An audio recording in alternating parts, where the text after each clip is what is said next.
Tá pegando aí, meu amado? Certinho? Se liga aí, vaso. Significado de Lúcifer. Olha lá. O que é Lúcifer? Irmão, vocês vêm falar do Satanás nessa hora da manhã? O que é Lúcifer? Lúcifer é o portador a estrela da manhã.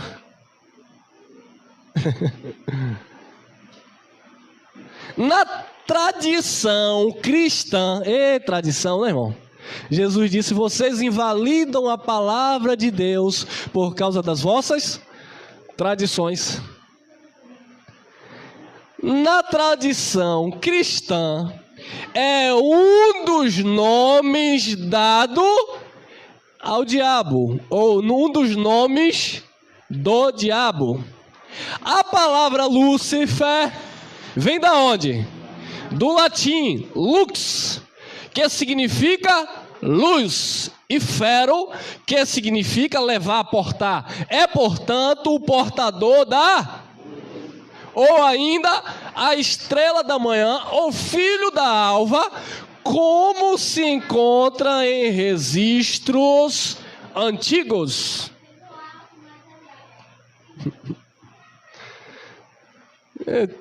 Tive que colocar isso aí para melhorar um pouco o nosso entendimento. Vamos continuar. Lúcifer significa portador da luz, aquele que leva, aquele que porta a luz. Esse nome tem origem latina e era utilizado para se referir ao planeta Vênus. Esse planeta é o astro mais brilhante visível da Terra depois do Sol e da Lua.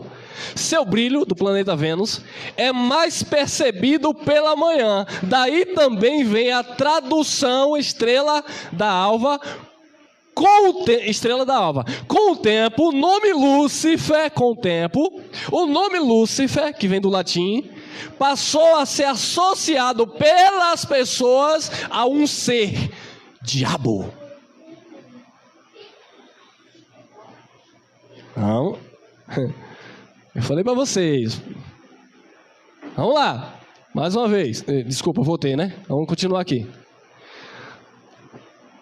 A prova disto é que o apóstolo Pedro aplica o grego eosforos, ou fósforo, a linguagem fósforos, traduzida para o latim pela palavra Lúcifer. Então, primeiro, vamos entender algumas questões. Primeiro, que nos originais grego e hebraico não existe a palavra Lúcifer. Esqueça isso. Isso foi traduzido do grego eosforos ou fósforos, que é a forma de fala ou de falar, traduzido para o latim pela palavra Lúcifer. Foi traduzida para o latim, mas o original era onde? No grego ou no hebraico, nós vamos chegar lá. Traduzido para o latim pela palavra Lúcifer, ao próprio Cristo. Está lá em 1 Pedro, nós vamos ler daqui a pouco, 2,9. Então, a prova disso é que o apóstolo Pedro aplica o grego, eosforo, fósforo, traduzido para o latim, pela palavra Lúcifer, ao próprio Cristo. Então, Pedro está dizendo que o portador da luz, a estrela da manhã, a estrela da alva, é quem? Cristo, irmão. Que o latim traduziu por Lúcifer, que também quer dizer portador da luz. Mas se Lúcifer é portador da luz, Lúcifer não pode ser uma criatura das trevas, porque foi uma tradução. Não está falando de um ser, de uma criatura, está falando de uma tradução. Vamos lá. Segundo o livro do Apocalipse, o único que verdadeiramente pode receber o título de estrela da manhã é quem? O Cristo glorificado. Apocalipse 22:16. Tem que falar nisso porque para entender melhor. Vamos lá. No original, Hebraico. Irmão, e agora? Elel ben Shahar. Ou a pronúncia. Elel ben Shahar. Eita. É isso que significa aí, ó. E, no original, Elel ben Shahar. É o quê? Então pronto. Então no original, Elel ben Shahar significa o que brilha. Grego, na Septuaginta, eu botei aqui entre parênteses aqui, quer dizer 70 sábios. 70 sábios interpretaram no grego, na Septuaginta, que significa esses 70 sábios, em os foros, o que leva a luz. Se pronuncia os fósforos. É fósforo? É fósforos. Se pronuncia assim, fósforo. É o que está no grego. Então não vem dizer que eu estou falando caixa de fósforo aqui, não. É fósforo, é o que está no grego. Então, muito bem. No original hebraico, Elel ben Shahar, que significa o que brilha. No grego, aí vão cair para cima de mim. Só ir pesquisar, irmão. Só estudar um pouco. No grego, na Septuaginta, é os foros, ou fósforos, o que leva a luz. Então, no grego significa o que brilha. No hebraico significa o que brilha. No grego, o que leva a luz. E no latim significa o quê? O portador da luz. Lúcifer, o portador da luz. Então, vamos lá. Elel ben Shahar em hebraico. É os fósforo em grego. Lúcifer, em latim, Lucifer, que significa portador da luz, aquele que brilha, o que leva a luz. Ou seja, dá tudo em um mesmo lugar. Está falando de uma luz. Ah, meu pai.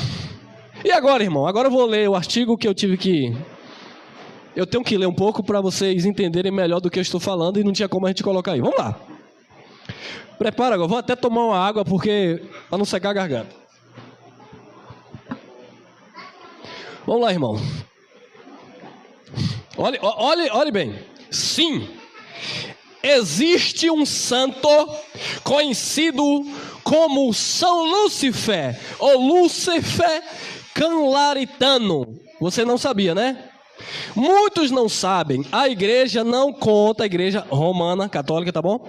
A igreja não toca muito neste assunto, pois fazendo isto, teria que admitir que o nome Lúcifer, colocado na Bíblia, tem outro sentido e foi totalmente deturpado. O seu real significado não tem nada a ver com aquilo que a maioria das pessoas informadas pensam. Tanto é que existe até um santo canonizado com o nome de Lúcifer. Agora vocês vão ver quem era esse homem. Mas se a igreja admitisse isso, oficialmente divulgasse, é fato que a fé de muitas pessoas seria abalada. Da igreja romana. Lúcifer, ou Lúcifer Canlaritano, em italiano San Lucifero, em 370 a 371, foi um bispo de Cagliari, na Sardênia, que fica lá no Oriente Médio.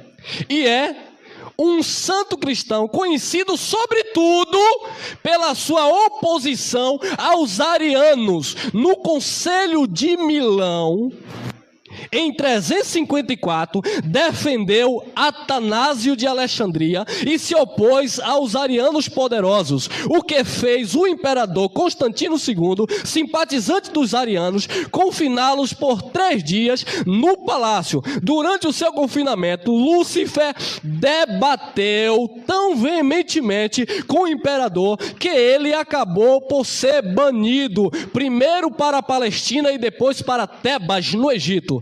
No exílio, escreveu duras cartas ao imperador, o que pôs sob o risco de martírio ou de morte. Após a morte de Constantino e a ascensão de Juliano o Apóstata, Lúcifer foi solto em 362. Entretanto, não pôde se reconciliar com os antigos arianos. Ele consagrou o bispo Paulino sem licença, criando assim um cisma. Possivelmente foi excomungado. Nos dá uma pista disto os escritos de Santo Ambrósio, Santo Agostinho e São Jerônimo, que se refere aos seus seguidores como luciferianos. Olha a briga lá da Igreja Católica. Onde é que Cristo entra nisso? Em nenhum lugar. Então, vamos continuar. A sua festa no calendário católico romano é dia 20 de maio. É dia 20 de maio. Seu nome, pelo menos no século IV, apenas era um sinônimo a Satã. Todavia, com os movimentos a partir do século... Eita Jesus, negócio de grego romano aqui, eu sou meio... A partir do século XVI, houve certa confusão, dando a entender que os luciferianos, diferentemente do sentido teológico que apresentamos aqui, fossem satanistas. Olha lá. É de se observar que isso não faz com que o seu culto seja suprimido ou sua canonização reavalidada. Muito embora esse não seja muito citado para evitar mal-entendidos e escândalo pela Igreja Romana.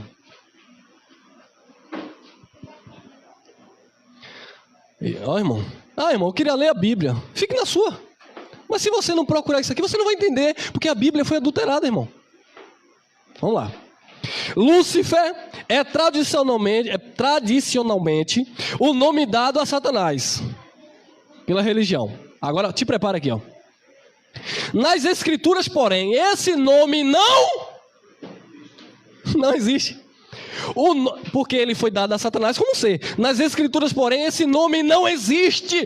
Não existe esse nome Lúcifer na Bíblia.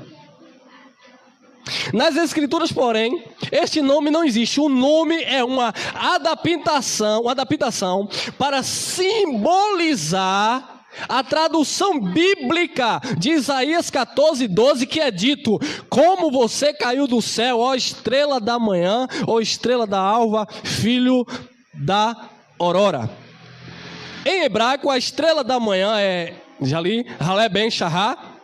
E essa palavra foi traduzida por São Jerônimo como Lúcifer, que significa exatamente a estrela que brilha, ou a estrela da manhã, a estrela da alva. Agora, olha o espanto que eu tive, foi aqui, ó. Note que São Jerônimo não traduziu como um nome próprio de uma pessoa, mas como uma palavra que descreve a luz, a grandeza ou a grandiosidade de alguém. Então, São Jerônimo, ele não traduziu como nome próprio de um ser, mas como um adjetivo para relacionar alguém a algo. E agora, vamos lá. Apenas bem mais tarde, esta palavra começaria a ter o significado do nome Satanás atrelado a ela. Pois Isaías fala, vamos lá o que Isaías fala. Pois Isaías fala ousadamente. Pois Isaías fala. Irmão, aqui. Pois Isaías fala ousadia de quem deseja tomar o lugar de Deus. Isso. Feito isso, foi a questão de se voltar até esta palavra Lúcifer e torná-la a um nome próprio. De fato, esta palavra só seria traduzida como Lúcifer pela versão de King Jaime.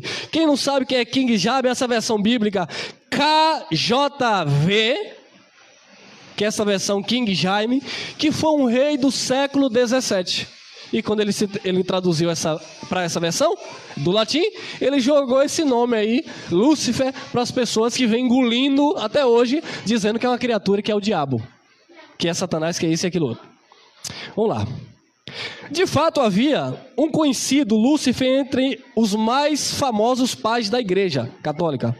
Lúcifer de Canglari, Lúcifer Canglariano. Foi bispo da Igreja Católica na Sardenha. Isso aqui eu já li. Vou aqui para o último tópico para nós entrarmos naquilo que realmente dá sentido a tudo que eu estou falando. O nome Lúcifer ocorre uma vez nas Escrituras Sagradas. Lembrando, nessa tradução do rei Jaime do século 17. Uma vez nas Escrituras Sagradas. Na língua portuguesa, geralmente é usado a Vulgata para se referir à estrela da manhã, ou filho do sol. Por exemplo, a tradução de Figueiredo, o nome Lúcifer aponta para aquela estrela que caiu do céu. Lúcifer, do latim, ou Lucifero, portador da luz, em hebraico, Relé Ben Shahá, ou em grego, fósforo, que significa levar a luz, a estrela da manhã. Amém? Por aqui tá bom, tem umas informações aqui, mas por causa do tempo não vou ficar preso a isto. Eu quero ir para aquilo que de fato abre os nossos olhos. Então, amado, vocês viram aí que Lúcifer, historicamente falando, Lúcifer foi um bispo da Igreja Católica. Não li aqui um detalhe mais importante. O concílio de Nicéia, o mais famoso que nós conhecemos, foi feito justamente por causa desse bispo Lúcifer. Porque os arianos, ou árons, aqueles que defendiam aquele sistema dentro de outro sistema, eles defendiam que Cristo, Jesus Cristo, não era divino. Por isso o concílio de Nicéia foi criado justamente para debater, porque o bispo Lúcifer, ele debateu fortemente, porque ele defendia a porção e a divindade atribuída a Jesus Cristo, coisas que os arianos não receberam. Depois da morte de Constantino, o apóstata, ele assume lá a posição do governo, e eles estabelecem que Lúcifer tinha que ser, o bispo lá da igreja lá tinha que ser excomungado. Então esse Lúcifer, ele deixou um marco interessante na história. Depois você pesquisa aí e procura lá quem foi Lúcifer, o bispo da Igreja Católica, e o que aconteceu no tempo dele. Ele defendia, como nós estamos defendendo, que Jesus Cristo é Deus. Coisas que os arianos, os pais da igreja lá no passado, não aceitavam, não defendiam. Outro dia saiu um comentário que o Papa, o atual, falou sobre o culto a Lúcifer. Alguns da Igreja Católica aceitaram, mas quem mais caiu matando foram os evangélicos. Não falei que ele é o anticristo? Ele está dizendo que Lúcifer deve ser adorado. Mas se você pegar uma frase, um texto fora de um contexto, você não vai entender. Agora me desculpe, Lúcifer deve ser adorado. Como assim, irmão? Lúcifer deve ser adorado. Porque Lúcifer, no sentido amplo, é o portador da luz. E quem é ele? Então vamos lá, vamos conferir coisas espirituais com as espirituais. Agora que esse povo vai dizer que eu sou herético, que eu sou maluco, tá bom. Olha lá. Então proferirás, Isaías capítulo 14, versículo 4. É de onde eles tiraram a ideia que Lúcifer é um ser das trevas, é uma coisa espiritual. Profeta Isaías 14, 4. Então proferirás esta o quê? Está na Bíblia, viu, irmão? Você tem aí, ó. Esta parábola contra o rei de... Tem nada a ver com anjo caído. Você só vai ver na Bíblia anjo caído, é referência do livro apócrifo de Enoque. Só isso. Todas as vezes que aparecer referência de anjo caído na Bíblia, é apócrifo. Então proferirás esta palavra contra o rei de Babilônia, e dirás, como já cessou o opressor, como já cessou a cidade dourada. 14, 12. Como caíste do céu, ó! Lúcifer só se encontra na tradução do rei Jaime e algumas outras traduções, porque não era para estar Lúcifer ali. Porque se você olhar nas suas escrituras aí na Bíblia, a maioria que você vai encontrar é o quê? A estrela da manhã, que é o correto, que é do hebraico e do grego que dá esse sentido. Então traduziram e colocaram lá Lúcifer. É a única passagem que você encontra em algumas versões esse nome, a única, isolada. Como caíste do céu, ó Lúcifer, filho de quê? Da alva, o portador da luz, aquele que brilha. Como fostes cortado por terra, tu que debilitava o quê? Porque aqui em cima fala de quem?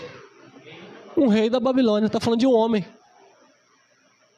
Quantas vezes empurraram esse versículo, esse texto goela abaixo aqui na vida da igreja? Dizendo, não, isso é uma referência ao capeta que brigou no céu e caiu, e Deus lançou ele por terra. Não, irmão. Uma parábola contra dois, né? Rei da Babilônia.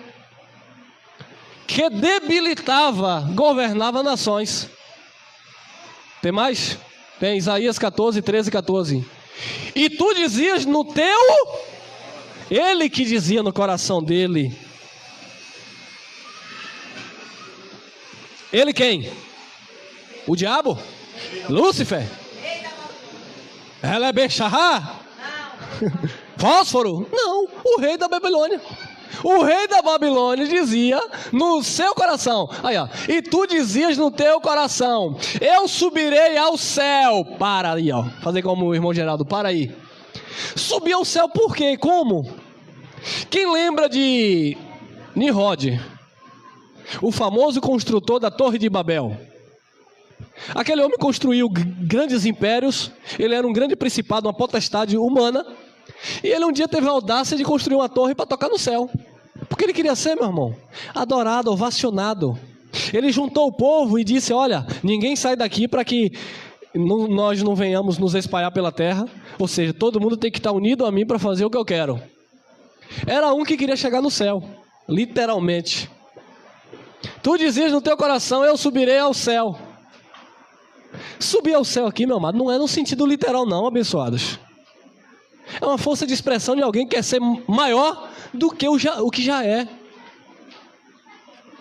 É como eu sempre usei esse assunto aqui. É o homem que era um dos mais ricos do Brasil, que quando perguntaram para ele, ele dizia que queria ser o maior do mundo. Hoje está preso.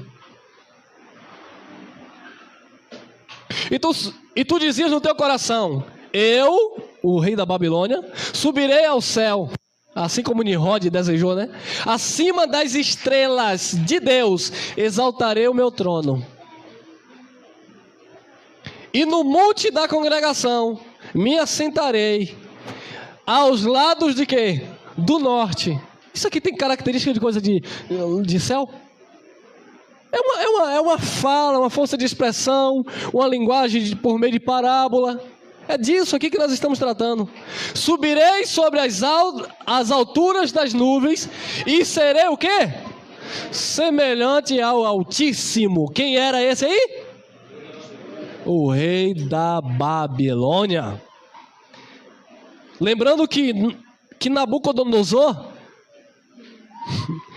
teve um pouco desses sintomas, né? Dessa síndrome porque certa feita ele disse assim, tudo isso eu construí pela força dos meus braços. E imediatamente Deus arrancou os sentidos dele, o entendimento, e colocou ele aonde? No pasto, para comer capim. O que era aquilo? A estrela caiu do céu. Ele perdeu o seu lugar de autoridade, de grandeza, e foi lançado por terra, porque aqueles que se exalta, Deus abate, humilha. E assim foi com Nabucodonosor, que disse que tinha construído todo aquele império com a força dos braços dele. Deus disse não, vai para o pasto, vai ser humilde, vai comer capim para aprender a me dar glória. Assim foi esse rei aqui da Babilônia. Serei semelhante ao Altíssimo. Eu não vou ter tempo em casa, depois você lê. É só ler o contexto todo. Que depois ele foi morto por aqueles que ele mesmo perseguia, pelos reis da terra.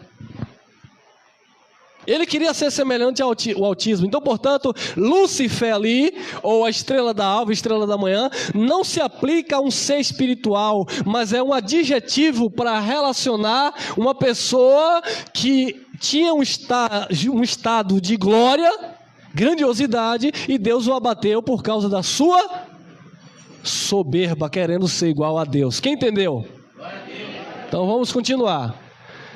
Irmão, então agora eu quero que você me explique aqui Ezequiel, aleluia. Porque diz que quando ele passava, o sistema gosta, né, irmão? Quando ele passava, os baluartes tocavam nele, os tamborins, saía som dele. Oh, você não sabia que Satanás, Lúcifer, era ministro de louvor no céu? Aonde é que está isso?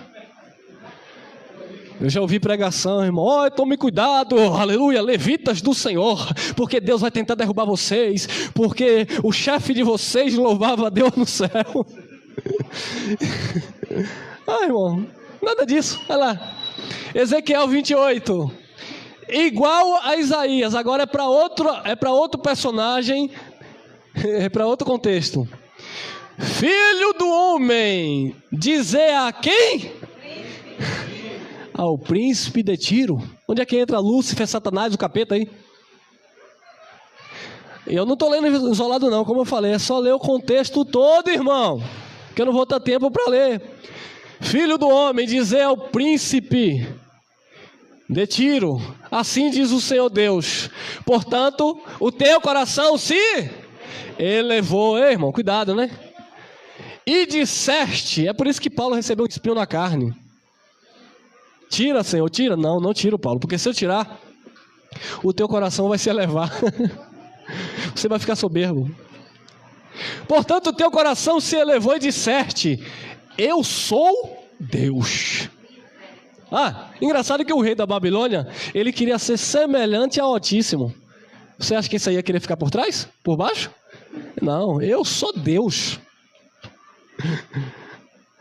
Oh, amados, existem tantos textos na Bíblia que apontam para homens querendo ser Deus. Falei do primeiro, Nimrod. Nabucodonosor, rei da Babilônia, príncipe de Tiro, o homem do pecado, o filho da iniquidade, descrito em 2 Tessalonicenses, que iria e foi lá se assentar no templo de Deus, se dizendo ser Deus.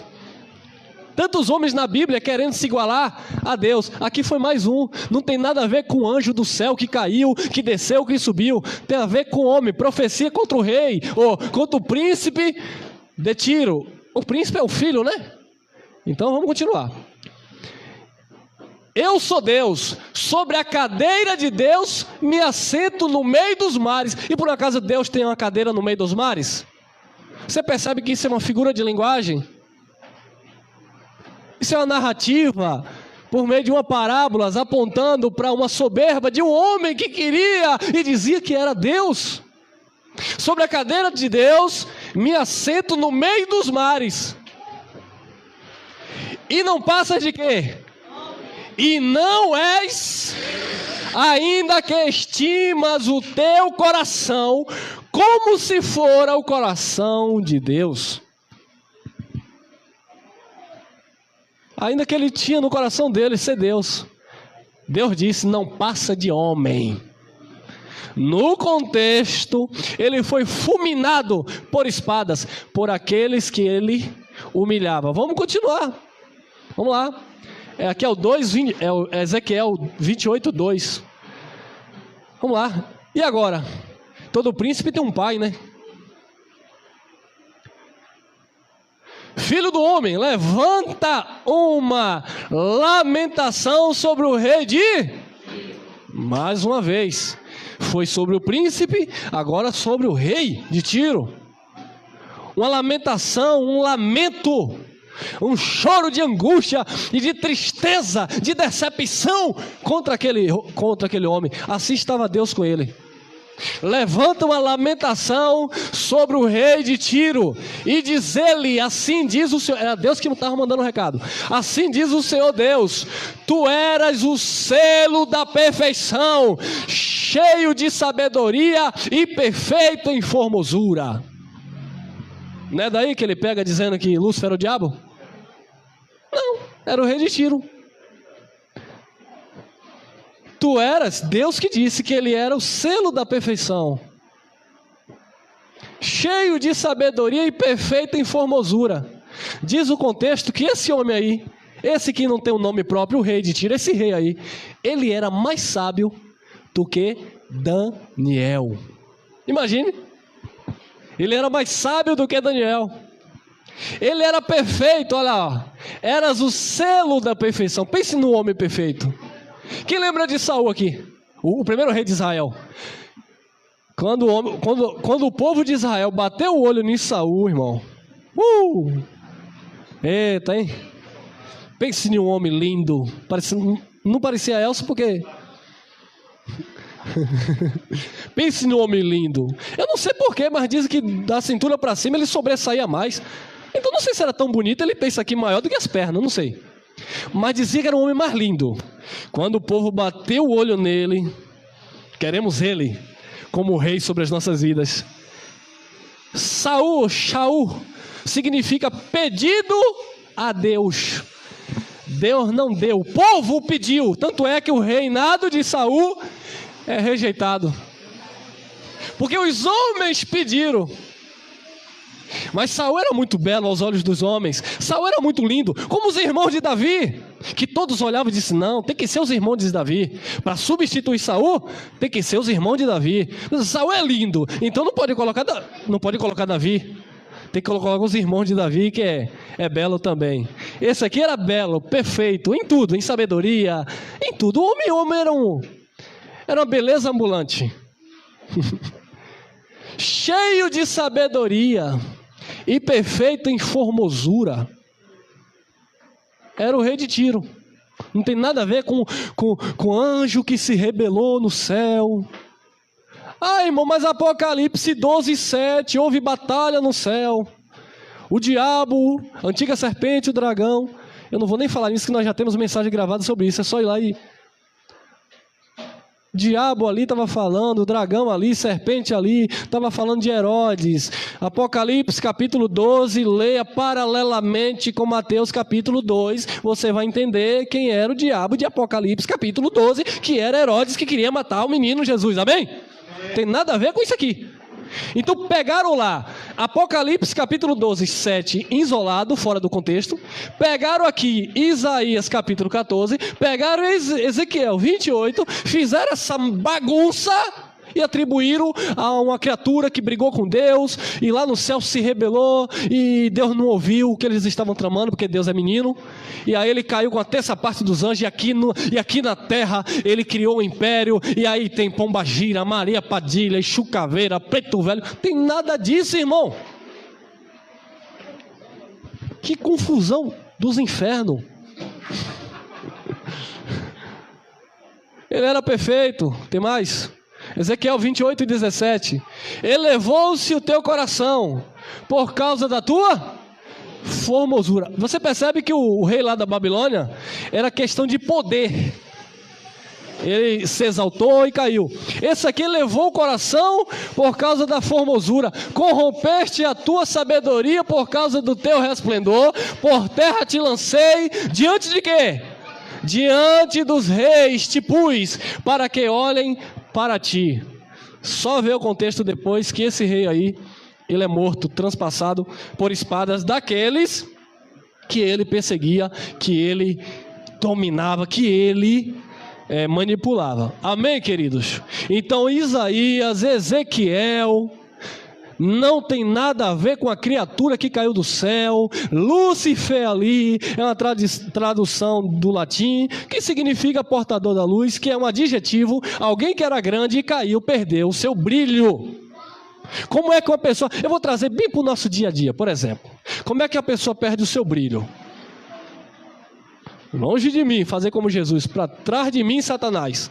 Eu estou aqui hoje, pela graça do Pai, pregando uma mensagem que edifica e dá vida.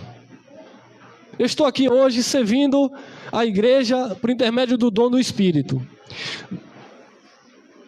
Eu estou no estado glorioso, todos nós, amém? Quem recebe? Você está no estado de glória, perfeito em Cristo. De repente o irmão Elcio dá um vacilo e a carne é fraca, ele cai.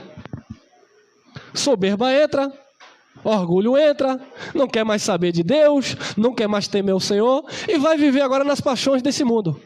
O que aconteceu com o irmão Elcio?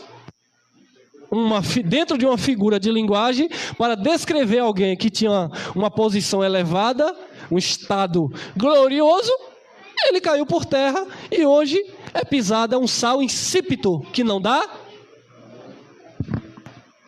É uma luz que não clareia a vida de ninguém. Quem entendeu?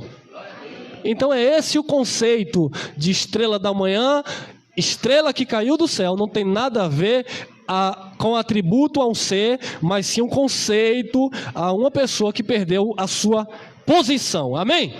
Então agora eu vou tomar uma água. Os meus irmãos devem estar impacientes já. E aí nós vamos falar agora da verdadeira luz. Gênesis 1:3. E disse Deus: haja treva, haja luz. E houve o quê? Quem disse? Deus. Olha lá. E disse Deus: haja luz, e houve luz. Vamos lá. Isaías 60, versículo 1. Levanta-te e resplandece, porque vem a tua, e a glória de quem? Do diabo. Vai nascendo sobre quem? Quem recebe a luz de Deus? Vamos lá, vai ser rápido hoje, meu irmão. Eu demorei ali só na introdução. Obrigado, meu irmão. Isaías 63. E os gentios, porque os judeus não andaram nessa luz, pelo contrário, rejeitaram. E os gentios caminharão à tua, e os reis ao resplendor que te nasceu. De quem está falando isso aí? De quem? Jesus, irmão. Jesus. Apocalipse 21, 23. Vamos lá, mais um livro cheio de figura de linguagem, que o povo pega e derrama para a igreja de qualquer jeito, a igreja se embriaga. A cidade, igreja. Como é, irmão? Tá falando de cidade, eu pensei que eu ia para o céu, pisar em uma cidade de rua de ouro e de cristais. Que é o que é? Cristais. Tem uma irmã que vai daqui a pouco dar risada dizendo que eu ia falar em língua. Então, amado, o povo fica achando que vai para o céu andar numa rua de ouro e de cristal. Amado, quem vai para o céu não é a tua carne, irmão. É o teu espírito. Não vai pisar em coisíssima nenhuma, irmão. Isso aí é uma linguagem, uma figura de linguagem que descreve a igreja. Está onde? Está na Bíblia. Não coloquei aí, mas depois você acompanha. Hebreus capítulo 12, versículo 23 a 24. Paulo fala da cidade celestial, apontando para a igreja. Os espíritos aperfeiçoados em Jesus Cristo. Então a cidade celestial é a igreja, não a carne, não a minha matéria, mas os espíritos que habitam em cada um de vós, aperfeiçoado, amém? Então aí, ó, Apocalipse, João, preso na ilha de Pátimo por Roma, não podia falar abertamente, tinha que falar por meio de parábola, figura de linguagem. Ele diz assim: e a cidade, eu que coloquei a igreja aí, tá bom? Que alguém vai dizer que eu distorci a palavra. Não, porque é a igreja, então vamos lá. E a cidade não necessita de quê? De sol nem de lua, para que nela resplandeçam. Porque a glória de quem? De Deus a tem iluminado. E o Cordeiro é a sua luz. Amém?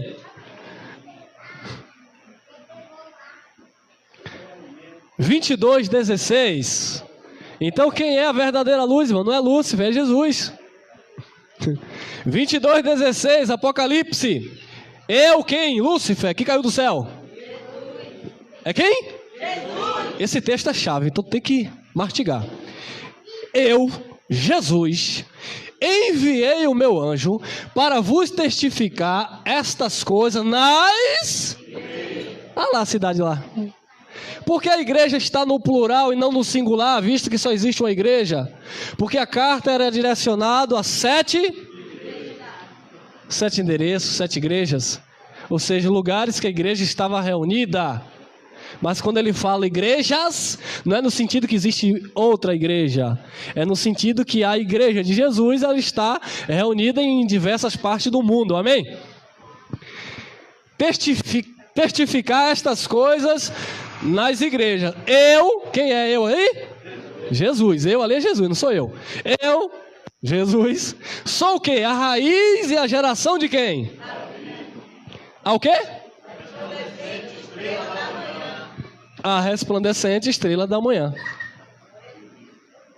Em Isaías 14, 12, diz que a estrela da alva, ou a estrela da manhã, aconteceu o quê? Caiu. Então, sendo assim, Jesus caiu também? Não, irmão. Porque isso aqui é uma força de expressão, uma figura de linguagem para descrever alguém muito poderoso. E ele é poderoso, amém? Como aquele rei lá também era, mas ele caiu. Mas Jesus não caiu, amém? A resplandecente estrela da manhã.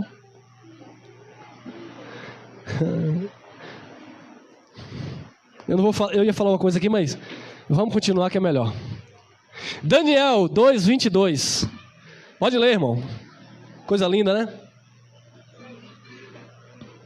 Ele revela o profundo e escondido. Daniel revelando para Nabucodonosor, que dizia que queria ser Deus porque disse que construiu tudo com a força do braço dele. Aí Deus ia bater ele, disse, não, olha lá. Olha Nabucodonosor, que Daniel disse. Ele revela o profundo e o escondido. Deus que revela os mistérios. Tem igreja, tem irmãos nossos que diz que Deus é Deus de mistério. Ele revela para a sua igreja. Porque a igreja não está em trevas, a igreja está na... Treva quer dizer falta de conhecimento, ignorância. Não tem nada a ver com inferno, fogo, nada disso. Treva quer dizer falta ou ausência de luz. Como ele é luz, a igreja está onde? Porque a igreja, a luz que resplandece na igreja, amém? Ele revela o profundo e o escondido, conhece o que está na escuridão. E com ele mora o quê? A luz, porque ele é luz. Esse texto é lindo. João, capítulo 1, versículo 4. Nele, Jesus, estava a vida, e a vida era a luz dos homens. O verbo que se fez carne. O verbo era, e o verbo estava, e o verbo se fez carne. E habitou entre nós. Capítulo 1 de João, versículo 14, cheio de graça e verdade, o verbo encarnado. Deus encarnado. Habitou entre a humanidade. O verbo se fez carne. Habitou entre nós. E nele, no verbo, Jesus, estava a vida. E a vida era a luz dos homens. Era Jesus que dava sentido. Que dá sentido à vida. Paulo fala, quem escreve é Lucas, mas fala de Paulo em Atos, capítulo 17, versículo 28, que nele nós vivemos, nos movemos e existimos, porque ele é a luz e ele é a nossa vida. 5, João 1:5. E a luz resplandece aonde? E como essa luz resplandeceu entre nós, amém? E a luz resplandece nas trevas, e as trevas não a compreenderam. O que é luz? Conhecimento. É Jesus? É vida. O que é treva? Ignorância, rudimentos, lei mosaica, ministério de condenação e morte. As trevas não compreendem a luz. É por isso que Paulo fala em 1 Coríntios capítulo 2, no versículo 9 a seguir: aquilo que os olhos não viu, que o ouvido não ouviu, que não desceu ao coração do homem ou subiu à mente ao entendimento, são as coisas que Deus tem o quê? Preparado para aqueles que o... Quem ama a Deus?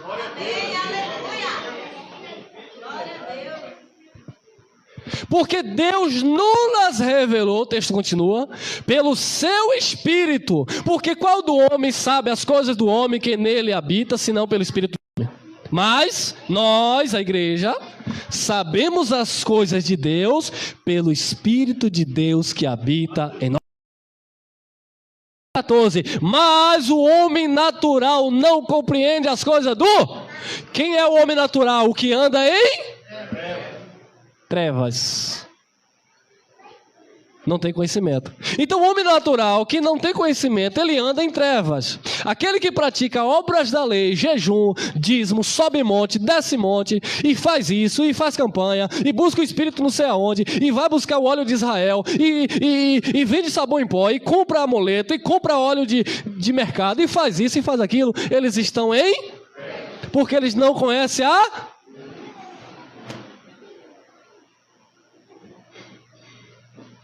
Eles não compreendem porque eles são homens natural ou naturais. Disse Paulo aos Coríntios. Mas o homem natural não compreende as coisas do Espírito, porque as coisas do Espírito se discernem espiritualmente. Mas vocês discernem tudo muito bem, de ninguém vocês são discernidos. Por quê? Porque nós temos a mente de... Quem recebe? Luz de Deus na tua... Aplaude, vai, é digno.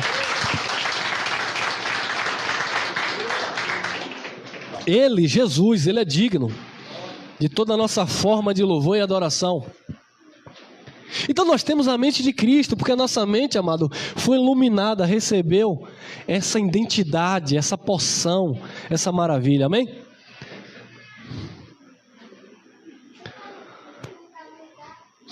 Seis e 7, João, capítulo 1, 6 e 7. Olha lá. Houve um homem enviado de Deus, cujo nome era quem? João, esse era o Batista. Este veio para testemunho, para que testificasse para que todos crescem por ele. Todos ali, meu amado, não é os gentios também não, viu? Todos ali, era quem? Os judeus, tá bom? Por quê? Livro de João, capítulo 1, versículo 31 ao 33, diz que o batismo de João era para apresentar Jesus a Israel. Então era para que a Israel fosse manifestado Jesus, a luz.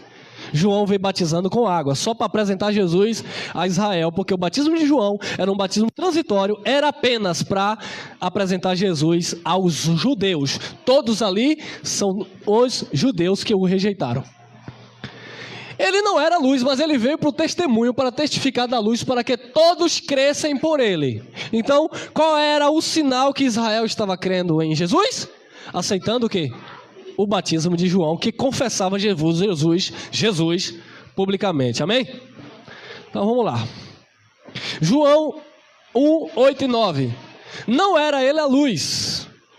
Isso é interessante. João ali, no caso o Batista, não era ele a luz, João Batista, mas para que testificasse da luz. Ali estava o quê? A luz verdadeira que ilumina todo homem que veio ao mundo. Ali, aonde? Na pessoa de Jesus, amém? Quando João está batizando, vem Jesus, ele diz, eis aí, ó. O Cordeiro de Deus que tira o pecado do mundo, porque ele é a luz verdadeira que vai nos direcionar em toda a verdade. Amém, amados? Vamos continuar para não determos muito. Isaías, capítulo 49, versículo 6.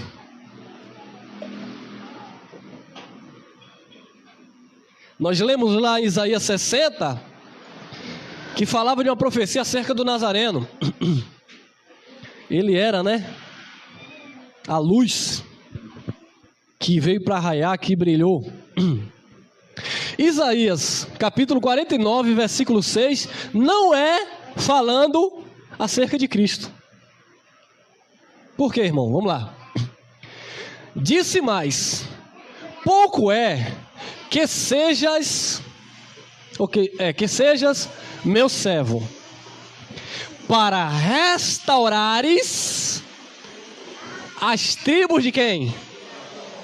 E tornares a trazer os preservados. Preservados aqui o quê? Os preservados, predestinados, os eleitos de Deus, amém? Quem está entendendo o mistério? Para restaurares as tribos de Jacó e tornares a trazer os preservados de Israel, também te dei para a luz dos Quem foi que Deus deu para a luz dos gentios? Para seres a minha salvação até as extremidades. Certa feita, uma mulher cananeia chegou para Jesus e disse: cura minha filha que está perturbada. Aí Jesus disse: não. Mas Senhor, estou te pedindo, mas eu não posso te dar. Eu não posso pegar o pão que é servido aos filhos e dar aos cachorrinhos. Porque Jesus estava no cumprimento da lei. Na lei, ele não podia ainda falar para os gentios. Ele disse: eu não posso tirar o pão, porque eu sou o pão vivo que desceu do céu. Eu não posso tirar o pão que agora pertence aos filhos, Israel, os judeus, para lançar para os cachorrinhos. Aí a mulher disse, muito sábia aquela mulher, e Deus ali já dava fragmento, Jesus já dava fragmento, que os gentios seriam alcançados pela sua graça.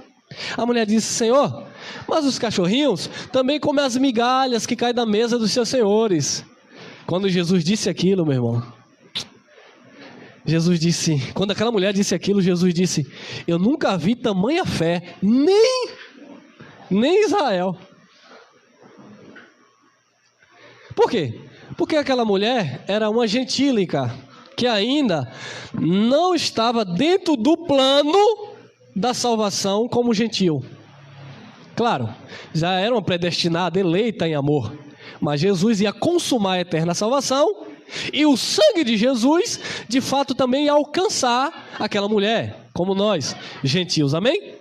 Ela já era uma candidata, eleita à eternidade, a todos os benefícios que também os judeus, os seus filhos, tinham, porque nós fomos o jambeiro bruto que fomos enxertados na videira verdadeira, amém? Então, a profecia de Isaías 49 é para alguém que seria luz dos gentios, para serem minha salvação até as extremidades da terra. Como eu falei, Jesus não saiu de Israel. Os outros apóstolos, Mateus capítulo 10, versículos 5 e 6, ele disse: não é. Os apóstolos, Jesus disse: não é para ir para os samaritanos e nem para os gentios. Ou seja, Jesus estava dizendo: Pedro, Tiago, João, Mateus, Marcos, etc.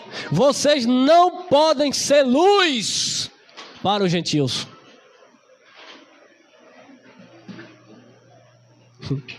Jesus não saiu e também não deixou os seus apóstolos saírem. Está lá em Mateus 10, 5 e 6. Vocês não são luz para os gentios. Vocês não podem ir ao samaritano. Vocês também não podem ir aos gentios. Vocês devem ir às ovelhas perdidas da casa de Israel.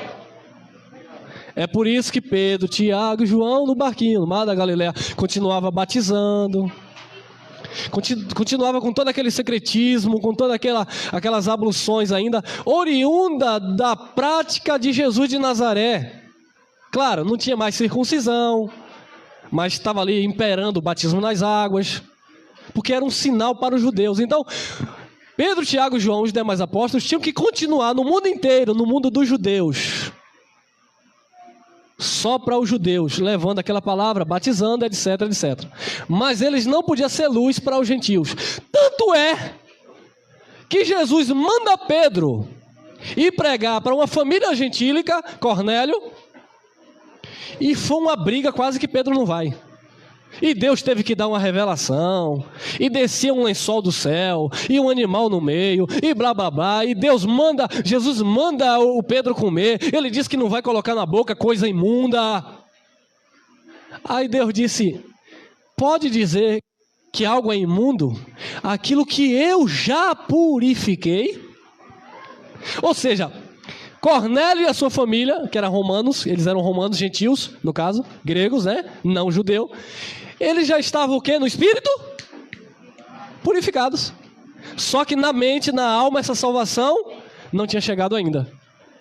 Quando ele desperta daquela visão, chegam os homens de Jope, né? E aí diz que veio por uma revelação. Pedro vai, chega lá, prega a palavra, e o povo é cheio do Espírito Santo. E aí Pedro vai e sugere. Jesus não mandou Pedro batizar Cornélio, só ele lê o texto. Pedro diz, bom, já que como eles receberam o dom do Espírito, então o que impede deles serem batizados também? Aí Pedro vai e batiza todo mundo. Mas a prova de que era desnecessário é que todos foram cheios do Espírito Santo antes de Pedro batizar. Porque o batismo era um sinal só para os judeus e Cornélio era romano, era grego, era gentil, não tinha nada com aquelas práticas judaicas que o Nazareno e que os seus primeiros apóstolos tinham. Então, resumindo, para que era essa profecia que seria a luz dos gentios? Para serem a minha salvação até a extremidade da terra. Quem era? Já mataram a charada, né, irmão? Paulo. Porque Paulo foi o único que recebeu a revelação do Evangelho para ser luz dos gentios. Quando em Atos, Jesus manda Ananias orar por Paulo, Ananias se opõe e diz, não vou orar por esse homem vai voltar a enxergar, esse homem quer matar os crentes.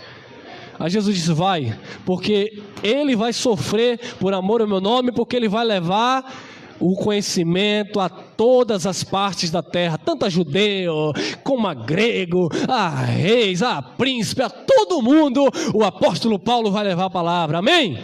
E é por isso que diz lá Colossenses 1:23, que a palavra, que o evangelho foi pregado no mundo inteiro. O sistema religioso diz que enquanto a gente não pregar o evangelho no mundo inteiro, Jesus não volta. Meu irmão, você está atrasado. O evangelho já foi pregado no mundo inteiro, em todas as extremidades da terra. Por quem? Por Paulo. Está onde? Colossenses 1:23.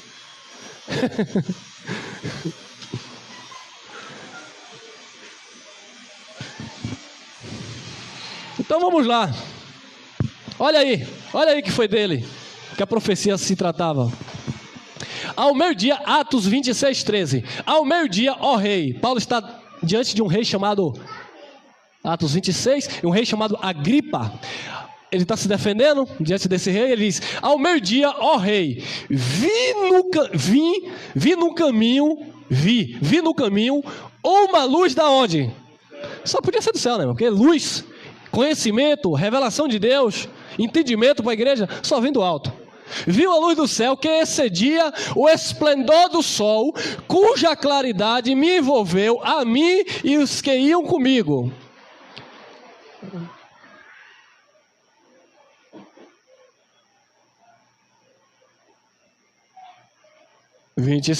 Atos 26:13.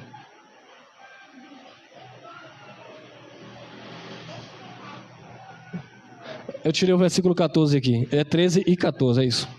Para lhes abrires os olhos e das trevas os converterem a luz, e do poder de Satanás, está falando a profecia acerca de Paulo, do poder de Satanás, de novo aqui, né?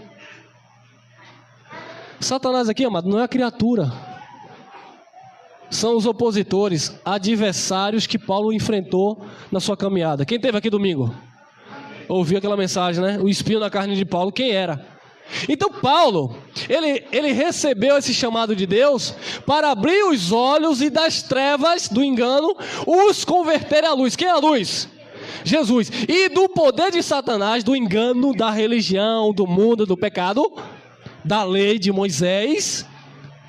Satanás aqui, opositores e adversários, a Deus, ou seja, converter a Deus, a fim de que recebam remissão de pecados e herança entre os que são santificados pela fé em mim. Amém? Então a profecia de Isaías 49:6 era referente a Paulo, que recebeu chamado para ir pregar aos gentios. Ele continua dizendo, 13:47 Atos. Porque o Senhor assim nulo mandou. Quem mandou? O Senhor. Eu te pus para a luz dos gentios, a fim de que sejas para salvação até os confins da terra. Que salvação? Salvação da alma, do entendimento que iria chegar por intermédio do apostolado de Paulo. Amém, amados? Olha que coisa linda, amados. Tiago, capítulo 1, versículo 17. Toda boa dádiva e todo dom perfeito vem do alto, descendo do Pai das luzes. Ué, se Jesus é luz, Ele é Pai das luzes. Então nós somos também portadores da luz. Então por que essa discriminização? Soletrar para não errar. Ao nome Lúcifer. Quem embutiu isso na nossa cabeça? A religião. Há muito tempo atrás eu estava fazendo parte do sistema religioso e eu fui lá procurar o significado de Lúcifer. Mas Lúcifer significa aquele que porta a luz, aquele que leva a luz. Então tem alguma coisa que não está encaixando. Agora tudo faz sentido, irmão. Imagine se você pegasse esse nome Lúcifer e colocasse em um filho. Acho que as escolas, acho que seu filho ia sofrer bullying. Ninguém ia querer seu filho. Sai, Satanás. Sai, Lúcifer. Não diga nem um filho. Coloque esse nome de um gato, de um cachorro. O povo vai de pau em cima de você. Mas Lúcifer tem um significado até bonito. Muito bonito, por sinal. Portador da luz. E era um nome comum na época lá no século IV. Então, mano, observe que discriminaram esse nome, não pela essência do nome, que o nome é belo. Lúcifer é portador da luz. Mas discriminaram porque atribuíram o nome Lúcifer ao rei da Babilônia, dizendo que foi a estrela que caiu do céu, que não foi, porque o portador da luz é Jesus. E se ele é o pai das luzes, nós somos luzes. Quem é luz aqui?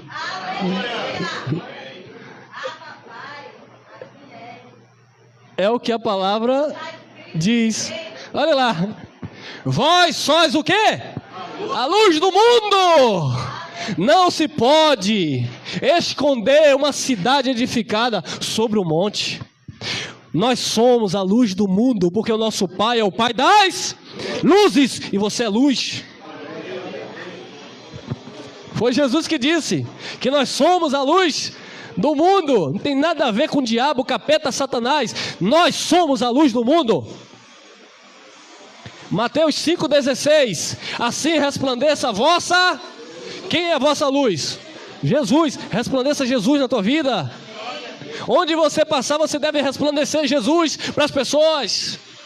Assim resplandeça a vossa luz diante dos homens, para que vejam as vossas boas obras. Existem boas obras no Senhor, não é obras da lei. São boas obras, comportamento e caráter transformado pelo poder do Evangelho.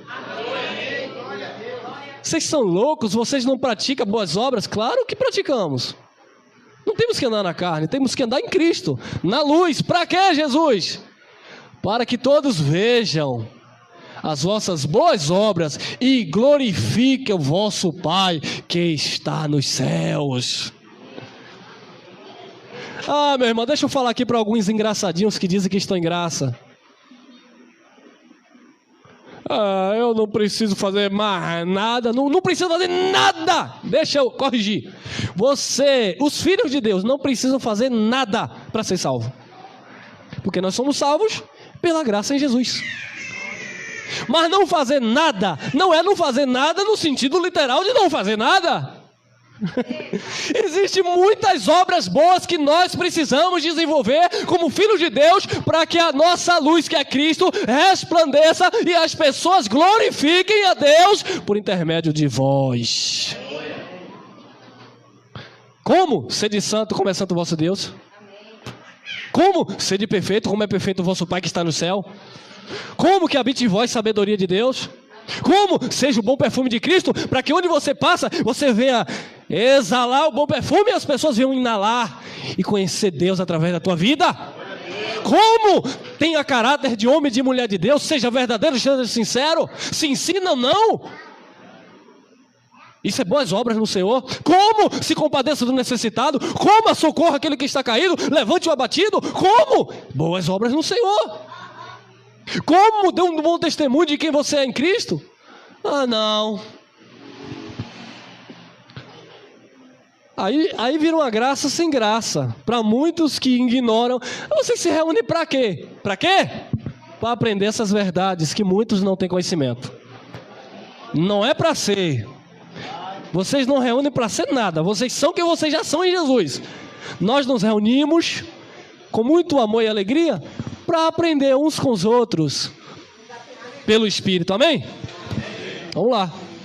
Porque existe boas obras, não é obra da lei, é boas obras nossa para glorificar o Pai. João 8,12. Falou-lhes, Jesus falando. Falou-lhes, pois, Jesus outra vez dizendo: eu sou a luz.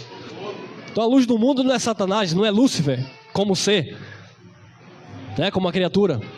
A luz do mundo é Jesus. Quem me segue não andará, mas terá luz. Quem tem a luz da vida aqui? Você tem a luz da vida, Jesus na tua vida, irmão. Vamos lá por causa do horário. Mateus 4,16. É uma mensagem simples, né, mas que requer um pouquinho de atenção. Mateus 4,16. O povo que estava, não está mais, amém? O povo que estava assentado em trevas. O que é estar sentado em trevas? Você percebe que a gente tem que pincelar algumas coisinhas? O povo que estava sentado em trevas. Pô, eu não estava sentado em lugar nenhum. O que é estar sentado em treva? É estar vivendo na ignorância. E nesse contexto, vivendo o pacto de Moisés, que era o ministério de condenação. Eles estavam onde? Assentado, arraigado, edificados, não em Jesus, mas em Moisés. Por isso que João, não é o meu irmão João ali, João, livro de João, capítulo 5, versículo 45, Jesus disse: eu não acuso vocês, quem acusa vocês é... Opa! Quem acusa vocês é Moisés, porque vocês estão assentados em trevas. 2 Coríntios 3, 7 e 9, o capítulo todo. O ministério da lei era o ministério de condenação. O ministério da lei era o ministério de morte. E se não tirar o véu, toda vez que é pregado Moisés, não se converter ao Senhor.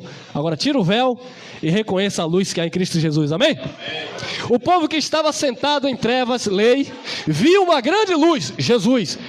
Aos que estavam assentados na região da sombra da lei, ministério de condenação e morte. Isso é para domingo, deixa lá. A luz fez o quê? A luz raiou. Vocês não estão mais em trevas, vocês não estão na lei, vocês estão na graça do nosso Senhor Jesus Cristo. A luz raiou, Jesus.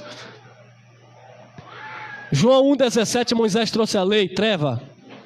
Por que treva? Porque era o ministério de condenação e morte. A lei dava força ao pecado. Jesus trouxe graça e verdade, amém? Salmo 27, 1. O Senhor é a minha luz é o Senhor, amado, não sei a sua. Fazer como Davi: o Senhor é meu pastor, nada me faltará. Davi disse: o Senhor é o pastor de Israel, nada vai faltar para vocês. Não sei, eu não sei como vocês veem o Senhor. Então Davi disse, Salmo 23, o Senhor é o meu pastor, nada me faltará. O Senhor, Salmo 27, 1, o Senhor é a minha luz, eu não estou em trevas. E eu creio que você não está em treva, porque você está na luz de Jesus, amém? O Senhor é a minha luz e a minha salvação. A minha salvação não está em Moisés, nem profeta Eliseu, nem revelação de Elias. A minha salvação não está em Abacuque, a minha salvação não está em Daniel, a minha salvação não está em Isaías, a minha salvação não está nos profetas, porque a lei e os profetas vigoraram até João, e nós estamos agora em Cristo Jesus. Nossa salvação é Cristo. O Senhor é a minha luz e a minha salvação. A quem temerei? O Senhor é a força da minha vida. De quem me recearei? Tem medo de quem, irmão? O povo fica aí com medo do diabo, com medo do IPTU, com medo do SPC, com medo do demônio, com medo disso, com medo daquilo. A quem temerei? Com medo desses lobos vorazes que estão como sanguessuga na igreja de Cristo? 2 Coríntios, olha o que Paulo fala, aquele que foi enviado aos gentios. 2 Coríntios 4:6, estamos caminhando para o final, terminando. Porque Deus, que disse? Quem disse? Deus. Porque Deus que disse que das trevas resplandeça a... E a luz é o quê? É quem resplandeceu em vossos...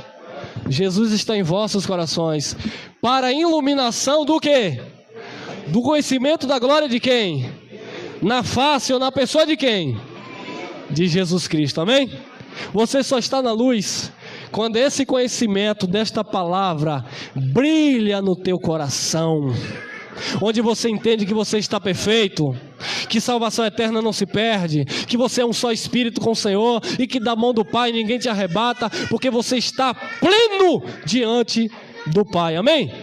E nós encerramos aqui 1 Pedro, encerramos nessa manhã. Olha o que Pedro disse lá no início, o que eu citei. Se tem um título a ser atribuído como estrela da manhã, não é a Lúcifer como ser, mas é a Cristo.